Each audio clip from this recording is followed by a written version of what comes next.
오늘 말씀은 잠언 28장 1절로 12절입니다. 요절은 4절입니다. 율법을 버린 자는 의인을 칭찬하나 율법을 지키는 자는 악인을 대적하느니라. 말씀의 제목은 율법을 지키는 자는입니다. 세상을 살아가는 사람들은 크게 두 길 가운데 하나를 걷습니다.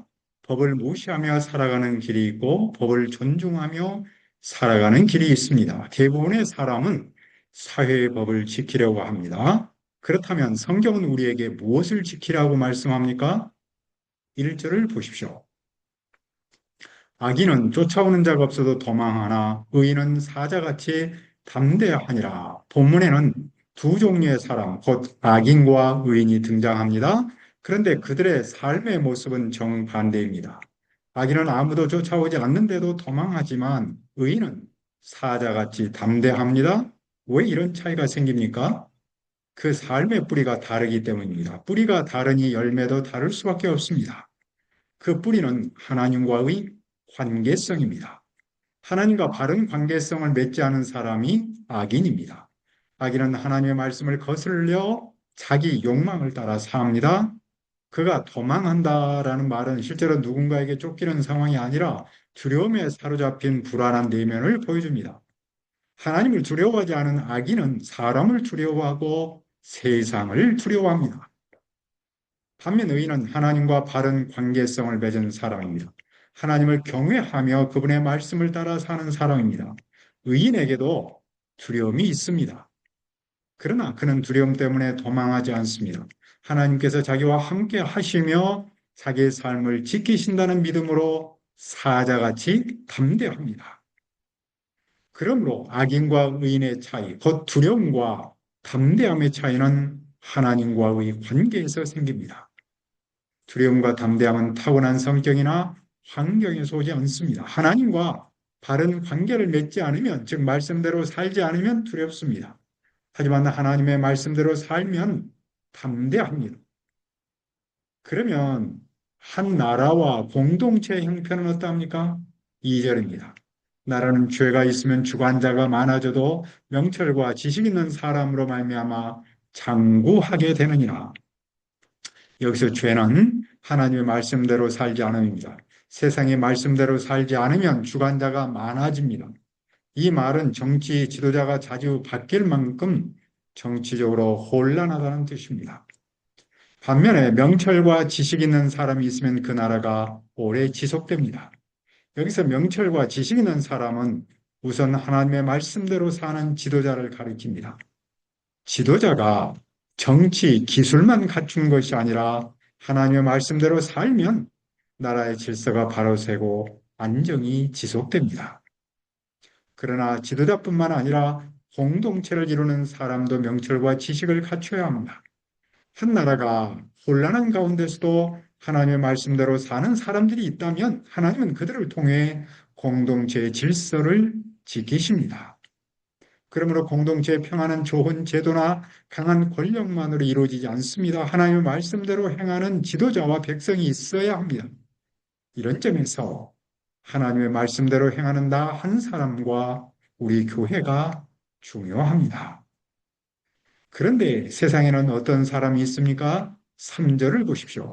가난한 자를 학대하는 가난한 자는 곡식을 남기지 아니하는 포구 같으니라. 일반적으로 우리는 부자가 가난한 사람을 학대한다고 생각합니다. 그러나 가난한 사람이 권력을 얻은 뒤 자기보다 약한 사람을 억압할 수 있습니다. 가난을 경험했다는 사실이 가난한 사람을 위하지 않습니다. 서민 출신도 권력을 얻으면 서민에게 고통을 줄 수 있습니다. 그런데 그 피해는 더욱 심각합니다. 그는 가난한 사람의 형편과 고통을 알면서도 억압하기 때문입니다. 이는 농작물을 자라게 할 비가 도리어 모든 곡식을 쓸어버리는 폭우 같습니다. 왜 이런 일이 일어납니까? 4절을 보십시오. 율법을 버린 자는 악인을 칭찬하나 율법을 지키는 자는 악인을 대적하느니라. 율법은 하나님께서 자기 백성에 주신 가르침과 그들이 걸어가야 할 삶의 길 전체를 가리킵니다. 율법을 버린다는 말은 말씀을 듣고 알아도 그것을 삶의 판단과 행동의 기준으로 삼지 않음을 뜻합니다. 하나님의 말씀을 버리면 선과 악을 판단할 절대적 기준도 함께 버립니다. 그 결과 자기에게 이익이 있으면 악인도 칭찬합니다. 악인이 저지른 악행을 알면서도 넘어갑니다.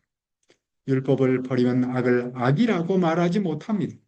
결국 악인을 인정하고 지지하는 도덕적 전도에 이릅니다.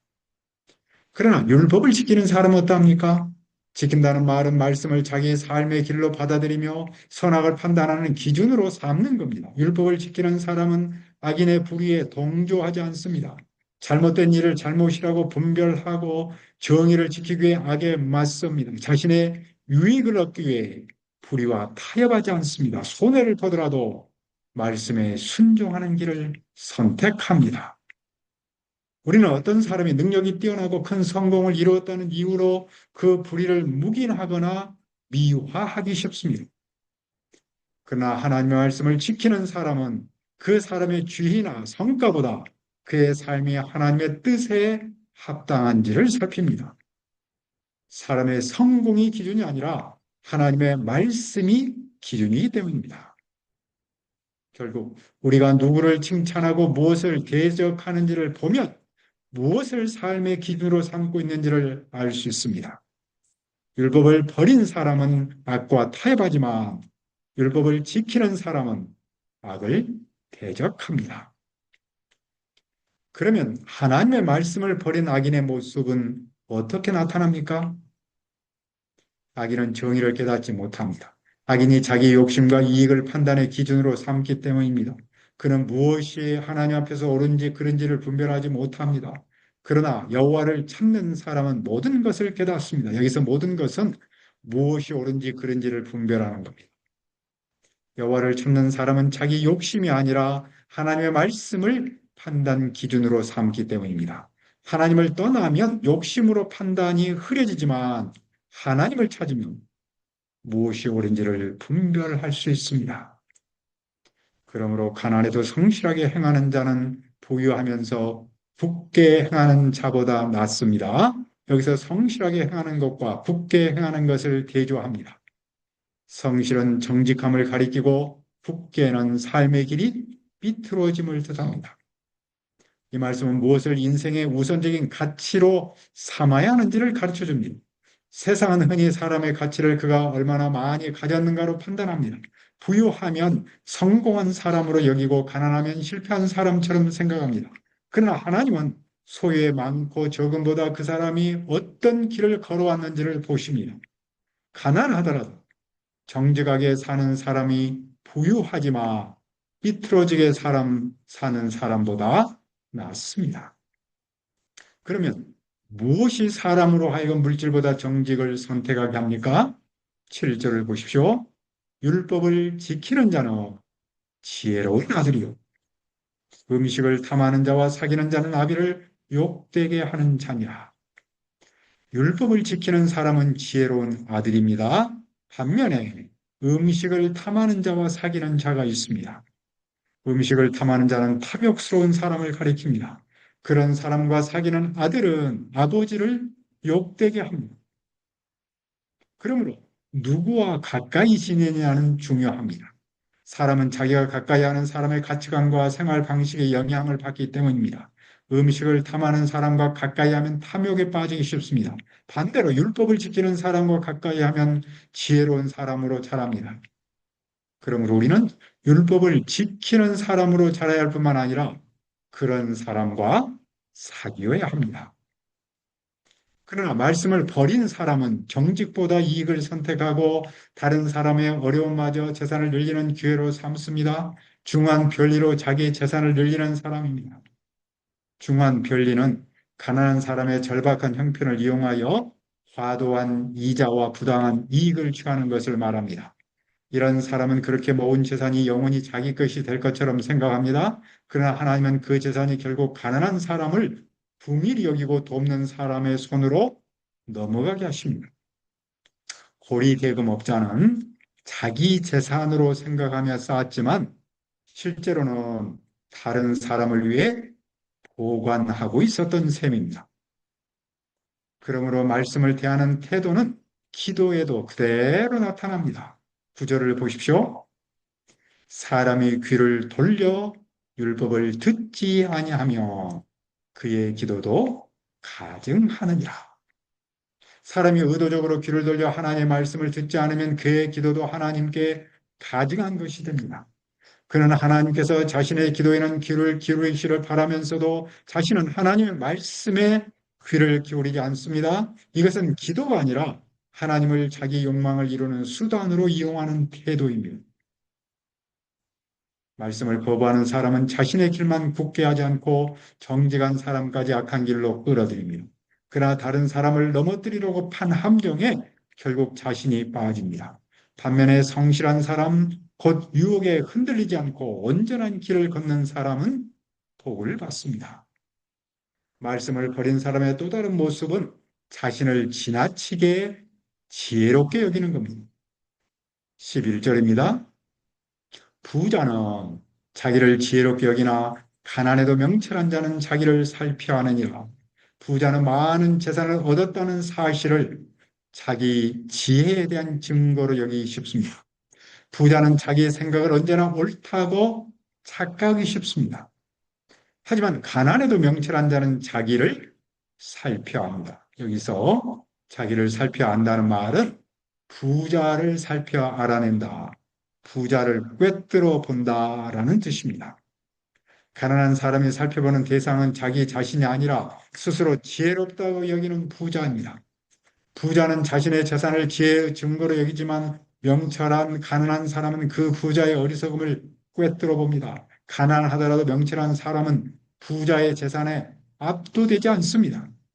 그는 하나님의 말씀을 기준으로 그 부자를 살펴보기 때문입니다. 지금까지 본문은 의인과 악인, 율법을 지키는 사람과 버리는 사람을 대조했습니다. 그렇다면 두 종류의 사람이 공동체에 미치는 영향은 어떠합니까? 12절을 봅시다.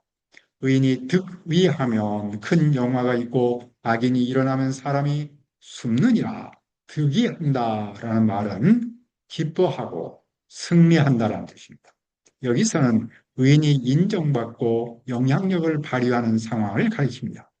의인이 지도적인 위치에 서면 공동체에 큰 영광이 있습니다. 그러나 악인이 일어나 권력을 잡으면 사람들은 숨습니다. 악인은 권력을 자기 욕심을 채우는 데 사용하고 정직한 사람을 억압하며 자신에게 반대한 사람의 입을 막으려 합니다. 사람들은 억압과 보복을 두려워하여 진실을 말하지 못하고 자기 모습을 감춥니다. 공동체 전체가 두려움과 침묵에 빠집니다. 이처럼 의와 악은 개인의 내면에만 머무는 문제가 아닙니다. 누가 영향력을 행사하고 어떤 가치가 공동체를 지배하느냐에 따라서 가정과 교회와 사회가 달라집니다. 의인이 승리하면 공동체의 영광이 있지만 악인이 권력을 얻으면 사람들이 두려움 속에 숨어버립니다. 그러므로 율법을 지키는 한 사람이 중요합니다. 그 한 사람의 영향이 공동체 전체로 퍼져나갑니다. 여호와의 율법을 지키는 의인이 살아날 때 가정과 교회와 사회도 함께 살아납니다. 나 한 사람이 여호와의 율법을 지켜서 가정과 교회 그리고 이 나라에 큰 영광이 있기를 기도합니다. 하나님 아버지, 율법을 지키는 한 사람이 중요합니다. 그 한 사람의 영향이 공동체 전체로 퍼져나갑니다. 여호와의 율법을 지키는 의인이 살아날 때 가정과 교회와 사회도 함께 살아납니다. 주님, 나 한 사람이 여호와의 율법을 지켜서 가정과 교회 그리고 이 나라에 큰 영광이 있도록 도와주옵소서. 감사하며 예수님의 이름으로 기도합니다. 아멘.